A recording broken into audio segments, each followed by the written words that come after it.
확신과 증언이라는 제목으로 김정림 전도사님께서 말씀 전해 주시겠습니다. 잠시 기도하고 시작하겠습니다. 사랑해 주님, 이 시간 주님의 말씀을 선포하려고 합니다. 성령께서 이 시간 우리 가운데 함께 하셔서 말할 수 없는 주님의 은혜로 충만한 시간이 되게 도와주시옵소서. 감사드리며 예수님의 이름으로 기도드립니다. 아멘. 속담 중에 이러한 속담이 있습니다. 내 손에 장을 지진다는 말이 있습니다.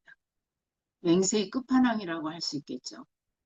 이 속담은 자기 주장이 옳다고 할 때 쓰는 말로 자기 주장이 틀리면 육체적 고통도 감당하겠다라는 말입니다. 유명한 한 정치인이 이런 맹세를 했습니다. 내가 다른 당과 합당하면 내 손가락을 자르겠습니다라고 호언장담했습니다. 하지만 이 정치인은 큰 소리친 후 3일 만에 합당했습니다. 그런데 그 손가락은 아직도 그대로입니다. 사람들의 맹세들이 얼마나 허무맹랑한지 잘 보여주는 대목입니다. 오늘 본문에서 예수님은 자신의 정체성을 드러내는 여러 증언들을 소개합니다. 이는 두세 증인의 증언이 효력이 있다는 말씀, 신명기 19장 15절을 근거하고 있습니다. 그리고 유대인들에게 자신에 대한 분명하고 효력 있는 증언이 있다는 것을 강조하시는 것입니다. 오늘 본문이 속해 있는 5장은 안식일에 한 병자를 치료하신 기적 사건으로 인해 예수님과 유대인들의 안식일 논쟁으로 이어지는 내용이 담겨 있습니다. 그리고 이 논쟁에서 예수님께서는 19절부터 30절을 보면 자신을 하나님 아버지의 아들이며 하나님과 동등한 분으로 자신의 권위에 대한 진술을 하게 됩니다. 이 말을 듣는 사람들은 예수가 신성모독을 하고 있다고 생각했습니다. 이 사건이 단초가 되어 유대 종교 지도자들은 예수님을 박해하기 시작합니다. 과연 예수님은 이러한 주장을 할 권리가 있는가 하는 문제가 제기됩니다. 그래서 오늘 본문에서는 예수님이 하나님의 아들이시라는 합법성과 진실성을 변호하고 있는 것입니다. 먼저 31절을 보면 내 증언은 참되지 아니하다라고 말합니다. 이 말은 자기 자신을 위해 스스로 증언하는 것은 효력이 없다는 의미입니다. 사실 예수님은 그 자체로 진리이심으로 스스로 증언한다 할지라도 그분의 증언은 항상 참됩니다. 하지만 예수님은 자신을 위해 증언하지 않으신다고 말씀하십니다. 그러나 예수님은 사람들을 확신시키고자 다른 증인들이 필요했습니다. 32절을 보면 자신을 위해 증언해 줄 다른 이가 있다라고 말씀하십니다. 여기서 다른 이가 누구를 가리키는지 두 가지 견해가 있습니다. 어떤 사람들은 하나님으로 보고 어떤 사람들은 세례 요한으로 보고 있습니다. 그러나 문맥상으로 하나님으로 보는 것이 더 타당해 보입니다. 다시 말하면 예수님을 위해 증언하는 하나님의 증언이 참되다는 말씀을 선언적으로 하시고 계신 것입니다. 33절에서 예수님은 요한이 진리에 대해 증언하였다고 확정지어 말씀하십니다. 하지만 세례 요한이 증언이 진리이지만 예수께서는 사람의 증언은 취하지 않으신다고 말씀하십니다. 예수님은 하나님이시기 때문에 사람의 증언이 필요 없습니다. 그럼에도 34절에서 세례 요한의 증언을 굳이 언급하시고 계시는 것은 자기 자신을 위한 것이 아니라 너희로 구원을 얻게 하려 함이라고 말씀하십니다. 세례 요한의 증언은 사람들이 예수님께 나아가도록 돕는 역할을 하는 것입니다. 35절에서 예수님께서는 세례 요한의 역할에 대해서 요한은 켜서 비추이는 등불이라고 말씀하십니다. 예수님이 빛 자체이신 발광체이시라면 세례 요한은 그 빛을 담아내는 등불입니다.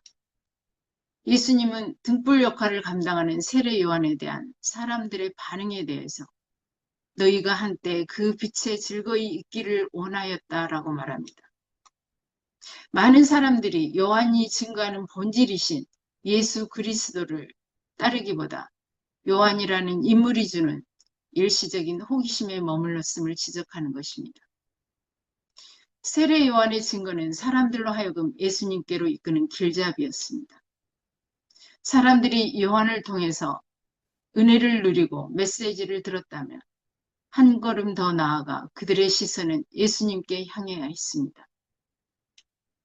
하지만 사람들은 정작 등불의 근원 되시는 참빛 예수님께로 나아가지 못하고 등불에 멈춰 있는 것입니다.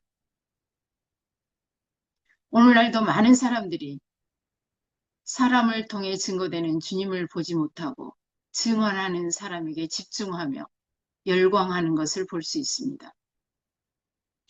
하지만 요한은 자기에게 집중된 시선을 예수님께로 인도합니다.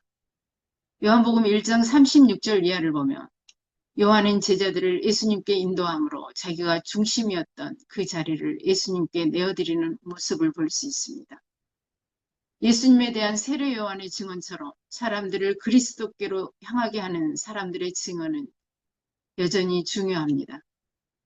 사람으로서 예수님을 증거하는 일은 모든 제자의 특권이자 축복인 것입니다. 통계 자료를 보면 사람들을 그리스도께로 인도하는 데 가장 일상적으로 사용되는 수단이 간증이라고 합니다. 우리는 주로 간증이라고 하면 특별한 신비적인 체험만을 생각할 때가 있습니다. 하지만 간증이란 우리의 말과 행동 등 일상의 삶을 통해 증거되어야 합니다. 바른 삶의 모습이 다른 사람들로 하여금 주님께 나아오게 하는 것입니다. 요즘 기독교인들의 잘못된 모습들 때문에 많은 사람들이 교회를 떠납니다. 우리의 삶의 모습을 통해 주님을 증언할 수 있는 자신이 우리에게는 있습니까? 당신을 보니 정말 하나님이 계신 것 같아요. 아니면 당신이 믿는 하나님이라면 나는 안 믿고 싶어요. 우리의 모습은 이 둘 중에 어디에 속할까요? 적어도 그리스도인이라면 구원을 막아서는 자리에 있어서는 안 될 것입니다. 우리는 우리의 삶의 모습으로 하나님 아들 예수님을 증언할 수 있어야 합니다. 36절 이하부터 예수님은 자신에 대한 더 큰 증언 세 가지를 말씀하십니다. 이 세 가지 증언은 모두 하나님 아버지에 기초하고 있습니다. 먼저 예수님의 사역이 자신을 증언한다고 말씀하십니다. 세례 요한의 증언보다 더 큰 증언은 아버지께서 내게 주사 이루게 하시는 역사가 아버지께서 나를 보내신 것을 증거하는 것이라고 말합니다. 5장 10절부터 30절에서 보여주듯이 예수께서 행하시는 모든 사역들은 아버지가 그에게 행하라고 준 것이며 그것을 할 수 있는 능력은 아버지로부터 부여된 것입니다. 그리고 예수님께서 행하신 이 역사는 복수형으로 되어 있습니다. 이것은 예수님이 하시는 다양한 사역들을 말합니다. 이 역사들은 공생의 기간 동안 행하신 표적 사역을 포함하여 예수님의 죽음과 부활까지 그분의 사명 전체를 포괄하고 있습니다. 여기서 눈여겨보아야 할 것은 예수님께서 행하신 기적에 사용되는 단어가 요한복음에서와 공관복음에서 다른 단어가 사용되고 있다는 데 있습니다. 공관복음에서는 기적을, 능력, 힘을 나타내는 두나미스라는 단어를 사용합니다. 하지만 요한복음에서는 보이는 현상이 아닌 예수님의 정체성을 드러내는 세메이온이라는 단어를 사용하고 있습니다. 따라서 예수님께서 행하신 표적 사건과 행하신 모든 사역, 마지막 십자가 사건까지 예수님이 곧 하나님의 아들이시며 메시아이심을 드러내고 있는 것입니다. 이처럼 아버지께서 맡기신 모든 일, 즉 예수님이 세상에 오셔서 하시는 모든 일들이 자신이 누구인가를 드러내주고 있습니다. 두 번째로 37절에서 예수님은 아버지를 증인으로 세우십니다. 또한 나를 보내신 아버지께서 친히 나를 위하여 증언하셨느니라 말합니다. 이 증언이 무엇인지 요한이 분명히 말하지 않고 있습니다. 하지만 당시 독자들은 그것이 무엇을 말하는지 잘 알고 있었을 것으로 봅니다. 예를 들면 하나님의 모든 말씀, 다양한 구속사건, 예수에 대한 선지자들의 예언 사역 등이 아버지의 증언이라고 할 수 있을 것 같습니다. 그리고 마태복음 3장 17절에서 보여주듯이 예수님께서 세례를 받으실 때 하늘로부터 들려오는 하나님의 생생한 음성을 아버지의 증언이라고 할 수 있을 것 같습니다. 이처럼 예수님에 대한 아버지의 증언에도 유대인들이 하나님의 음성도 듣지 못하고 형상도 보지 못한 이유를 38절에서 이렇게 말합니다. 그 말씀이 너희 속에 거하지 아니하니 이는 그의 보내신 자를 믿지 아니함이니라. 요한복음 1장을 보면 말씀은 곧 하나님이시라고 말합니다. 이 말씀이 육신이 되어 우리 가운데 거하신 그분이 바로 예수님이십니다. 따라서 하나님의 음성을 듣고 하나님의 형상을 보았다면 당연히 예수님을 본 것입니다. 하지만 하나님의 음성도 듣지 못하고 형상도 보지 못했다면 예수님을 인정하지 않는 것이며 말씀이 그들 안에 있지 않다는 증거인 것입니다. 우리는 매일매일 말씀과 더불어 살고 있다고 자신 있게 이야기할지 모릅니다. 하지만 매일 보는 말씀이 내 지식에만 머물러 있다면 나는 하나님의 음성을 듣지도 보지도 못한 자이며 말씀이 내 속에 거하지도 않는 믿음 없는 자입니다. 39절에서는 예수님은 구약 곧 성경이 내게 대하여 증언한다고 말씀하십니다. 너희는 성경에서 영생을 얻는 줄 생각하고 성경을 상고하거니와 이 성경이 곧 내게 대하여 증거하는 것이라고 말합니다. 여기에서 상고하다라는 말은 샅샅이 뒤지다, 부지런히 연구하다는 의미입니다. 사람들이 영생을 찾기 위하여 열심히 연구하고 있는 그 성경이 영생이신 곧 예수 그리스도를 증언하고 있는 것입니다. 하지만 40절에서 예수님은 그러나 너희가 영생을 얻기 위하여 내게 오기를 원하지 않는다라고 말씀하십니다. 유대 지도자들은 영생을 얻기 위해 성경을 열심히 연구하지만 정작 성경에서 말하는 영생이신 예수님께 오기를 원하지 않고 있는 것입니다. 여기서 원하다는 말은 준비를 갖추다, 소원하다, 결단하다는 의미입니다. 예수님께 오기를 원하지 않는다는 말은 의지적으로 진리의 말씀을 받아들일 마음이 없는 것을 의미합니다. 예수님을 받아들이는 문제는 지식이 아니라 살아내려는 의지와 마음의 문제인 것입니다. 믿음은 선택과 결단, 순종의 자세가 필요합니다. 우리 찬송가 가사에 이런 가사가 있습니다. 주 예수 대문 밖에 기다려 섰으나 단단히 잠가두니 못 들어오시네. 아무리 말씀을 많이 듣고 봐도 이미 마음문이 단단히 잠겨 있는 것입니다. 요한계시록 3장 20절에 볼지어다 내가 문 밖에 서서 두드리노니 누구든지 내 음성을 듣고 문을 열며 내가 그에게로 들어가 그로 더불어 먹고 그는 나로 더불어 먹으리라 라고 말합니다. 이 말씀을 존 스토트는 그리스도인의 확신이라는 책에서 이렇게 말합니다. 예수님은 닫혀있는 우리 인격의 문 밖에 서서 들어오고픈 열망을 표현하고자 두드리고 계신다. 지적인 측면에서 보면 나는 예수님을 믿어왔지만 그분은 문 밖에 서 계신 채였다.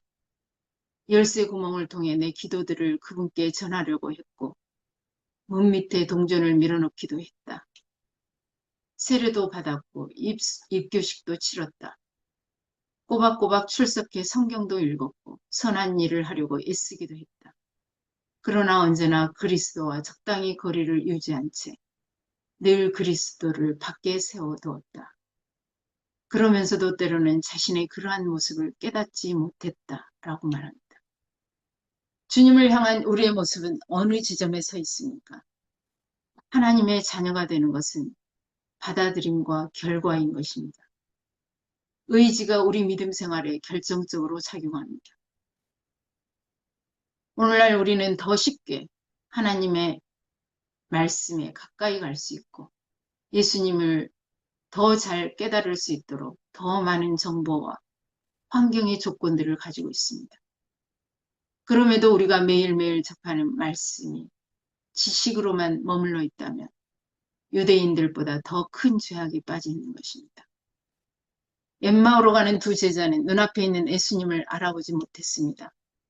누가복음 24장 16절을 보면 저희의 눈이 가리워져 그인 줄 알아보지 못하였다라고 말합니다. 이것은 성경이 증거하는 진리를 온전히 깨닫지 못했다는 증거입니다. 성경을 안다는 것은 말씀을 인격적으로 만나는 것입니다.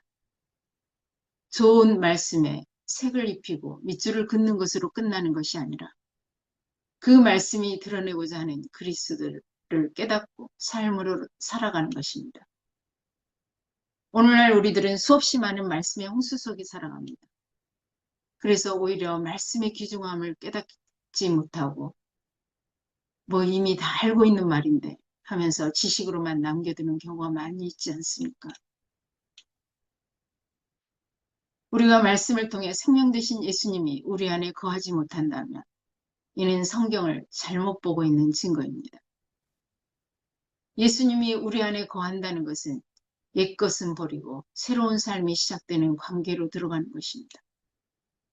말씀을 삶으로 녹여내는 것, 삶의 결정권을 그분께 내어드리며 주인으로 모시는 것입니다. 말씀을 통해 예수를 만나지 못하고 있다면 우리의 믿음을 점검해 보아야 합니다. 제가 성경 문맥 공부를 하면서 순간 무엇이 잘못되고 있다는 생각을 했습니다. 성경 말씀을 기계적으로 분석하고 쪼개는데 몰두하면서 정작 그 말씀의 진리를 깨닫지 못하고 은혜를 경험하지 못했습니다. 물론 성경 연구가 잘못되었다고 하는 것이 아닙니다. 하지만 성경을 연구하고 분석하는 데 그치고 그 말씀의 본질을 놓친다면 우리의 연구는 의미가 없습니다. 우리는 성경을 통해 믿음의 주요 온전케 하시는 그리스도를 만나는 은혜를 경험해야 합니다. 이제 41절과 42절에서 예수님에 대한 사람들의 마음이 어떠한지를 말씀하십니다. 예수님은 사람에게 영광을 취하지 아니하노라. 다만 하나님을 사랑하는 것이 너희 속에 없음을 알았노라 라고 말씀하십니다. 예수님은 사람에게서 영광을 취하지 아니하시고 아버지로부터 오는 영광만을 구하셨습니다. 그것은 자기가 받을 영광은 사람이 아니라 하나님이 주신다는 것을 아시기 때문입니다. 그래서 언제나 아버지의 뜻대로 사셨습니다. 그런 예수님께서 너희 속에는 하나님을 사랑하는 것이 없다고 말씀하시는 것입니다. 요한복음 3장 19절을 보면 빛이 세상에 왔으되 사람들이 자기 행위가 악함으로 빛보다 어둠을 더 사랑한 것이니라 라고 말합니다. 빛이신 하나님 사랑이 저들 속에 없다는 것은 결국 저들이 어두움에 거하는 악한 자들이기 때문입니다. 하나님에 대한 사랑은 사람들의 행위로 나타납니다. 이제 43절 이하에서 하나님의 사랑이 없는 자들의 모습을 말씀하십니다. 나는 내 아버지의 이름으로 왔으면 너희가 영접하지 아니하나 만일 다른 사람이 자기 이름으로 오면 영접하리라. 나는 내 아버지의 이름으로 왔다는 말은 시편 118편 26절을 인용한 말씀입니다. 그리고 이 말씀은 마태복음 11장 3절에 메시아 칭호인 그 오실 이와 연관시키고 있습니다. 여기서 예수님은 정말로 자신이 메시아시라는 것을 강조하시고 있는 것입니다. 예수님은 하나님으로부터 직접 보냄을 받았습니다. 하지만 사람들은 예수님은 영접하지 않고 자기 이름을 드러내기 위해 온 사람들을 영접합니다. 마태복음 24장 5절을 보면 많은 사람이 내 이름으로 와서 이르되 나는 그리스도라 하여 많은 사람을 미혹해 하리라 라고 말합니다. 사람들이 거짓 메시아에 미혹된 이유는 자신이 추구하는 욕망과 맞아떨어지기 때문입니다. 44절에서 너희가 서로 영광을 취하고 유일하신 하나님께로부터 오는 영광은 구하지 아니하니 어찌 나를 믿을 수 있느냐라고 말씀하십니다. 구하다라는 말은 얻으려고 노력하다라는 의미입니다. 그들은 서로에게서 칭찬을 받기 위해서 무진예를 쓰며 하나님께로부터 오는 칭찬을 받으려고는 하지 않았습니다. 예수님은 당시 지도자가 사람의 인정과 존경을 받고자 어떻게 행동했는지를 마태복음 23장 5절부터 12절에서 잘 보여주고 있습니다. 온갖 치상을 하고 상좌에 앉아 사람들로부터 받으며 랍비라 칭찬받는 것을 좋아한다고 말합니다. 이는 자신을 말씀에 놓음으로 결국은 주님을 거부하는 행위인 것입니다. 오늘 본문은 예수님이 참 메시아이신 하나님의 아들임을 증언하고 있습니다. 하지만 이러한 증언들이 있었음에도 사람들은 하나님을 사랑하지도 영접하지도 않았으며 주님의 영광을 구하지도 않았습니다. 요한복음 12장 43절을 보면 저희는 사람의 영광을 하나님의 영광보다 더 사랑하였더라라고 말합니다. 유대 지도자들은 사람들을 영접하면서 자신들을 드러내기에 바빴으며 사람들로부터 받을 영광에 도취되어 하나님으로부터 받을 영광을 포기했습니다.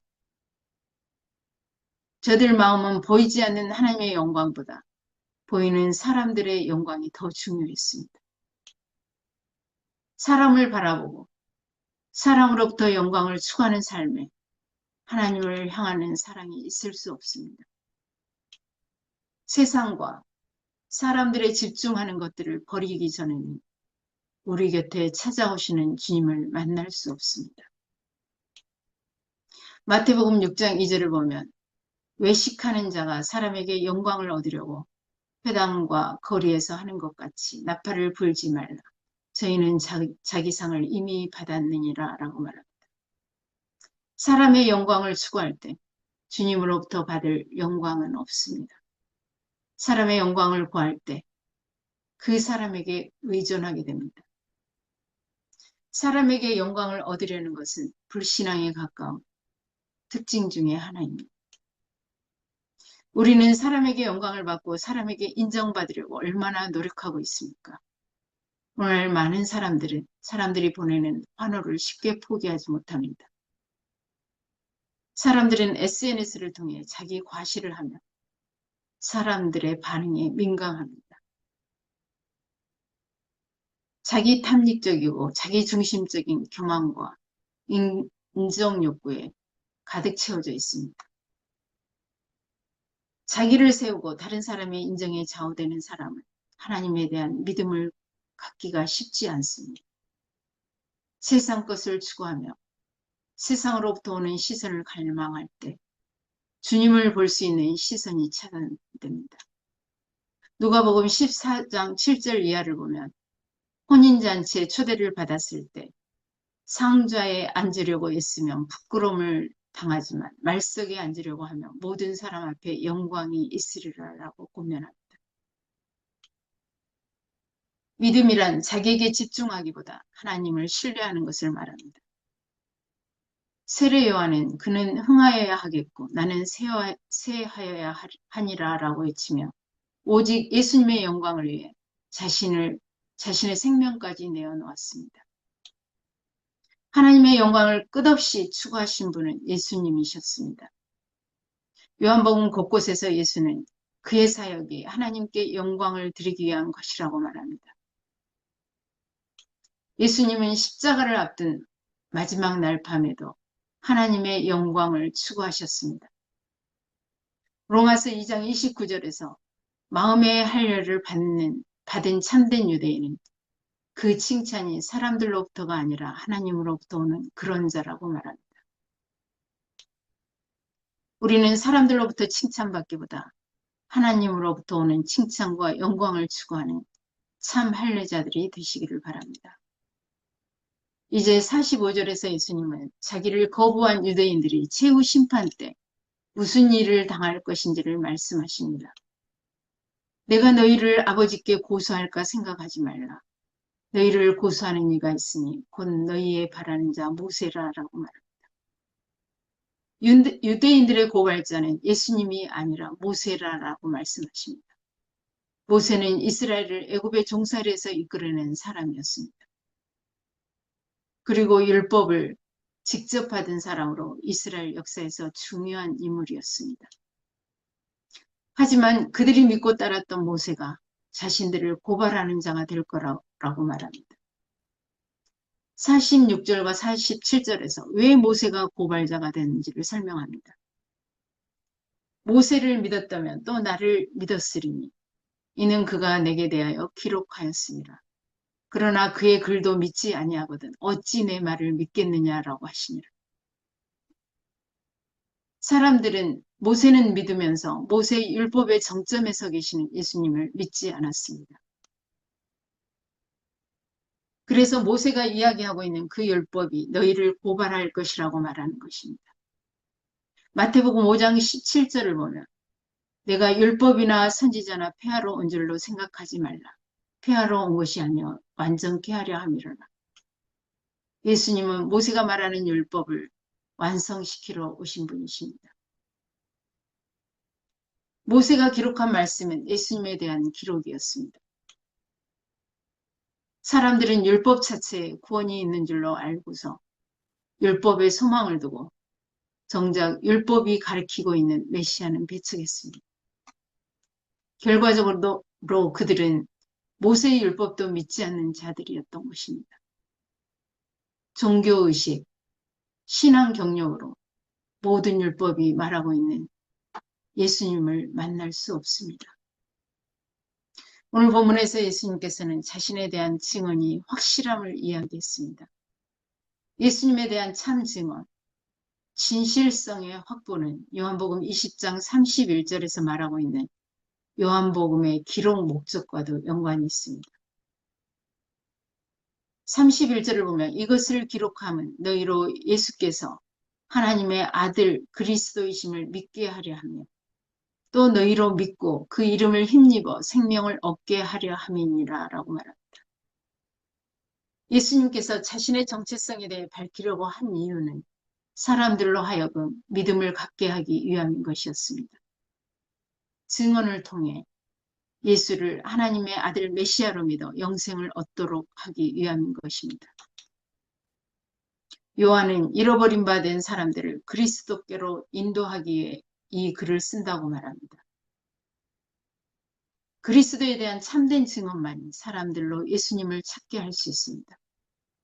그래서 예수님께서는 오늘 본문에서 증언에 대한 이야기를 하시고 계시는 것입니다. 오늘 본문에서 더 큰 증언은 모두 하나님 아버지께서 직간접적으로 하신 증언들입니다. 요즘 핫한 영화 신의 악단을 보신 분들 계실 것입니다. 이 영화를 만든 감독이 영화 내용을 묻는 진행자에게 가짜가 진짜가 되어가는 과정을 그린 영화라고 말하더군요. 그 가짜를 진짜로 만든 힘은 하나님 아버지에게 있습니다.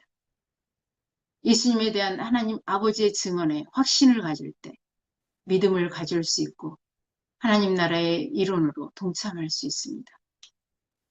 신앙은 감정이나 자기 확신이 아니라 하나님이 주신 증거 위에 서야 합니다. 말씀을 아는 것과 말씀이 가리키는 예수님을 믿는 것은 다릅니다. 이쯤에서 우리는 우리 자신의 신앙 상태를 점검할 필요가 있습니다. 우리가 접하는 수많은 정보와 지식은 자칫 우리로 하여금 신앙의 근본을 흔들리게 할 수 있습니다. 우리가 말씀에 대한 확신이 없이 그 말씀이 그저 또 하나의 정보에 그친다면 우리의 신앙은 언제든 무너질 수 있습니다. 지금 우리 신앙생활 모습은 단지 종교 행위인지 아니면 예수님에 대한 하나님 아버지의 증언에 확신하며 아멘할 수 있는지 점검해 볼 때입니다. 주님에 대한 확신만이 또 다른 누군가를 말씀 앞으로 인도할 수 있습니다. 그리스도 외에는 구원에 이르는 진리가 없음을 깨닫고 믿음 위에 굳게 서서 주님을 증언하는 성도들이 되시길 바랍니다. 말씀을 정리하겠습니다. 하나님께서 다양한 증거를 보여주셨지만 유대인들은 받아들이지 않았습니다. 그의 음성을 듣지도 않았습니다. 그의 말씀을 마음에 두지도 않았습니다. 오직 사람들에게서 영광을 얻으려고 힘썼으며 하나님을 사랑하지도 하나님께로부터 오는 영광을 구하지도 않았습니다. 그들은 말씀을 연구하면서도 말씀에 대한 확신과 순종의 태도도 보이지 않았습니다. 단지 자신들이 필요로 하는 욕망을 성취할 수단으로 종교 생활을 했습니다. 그래서 믿음에 이르지 못했고 예수님에 관한 성경의 증언들을 외면했습니다.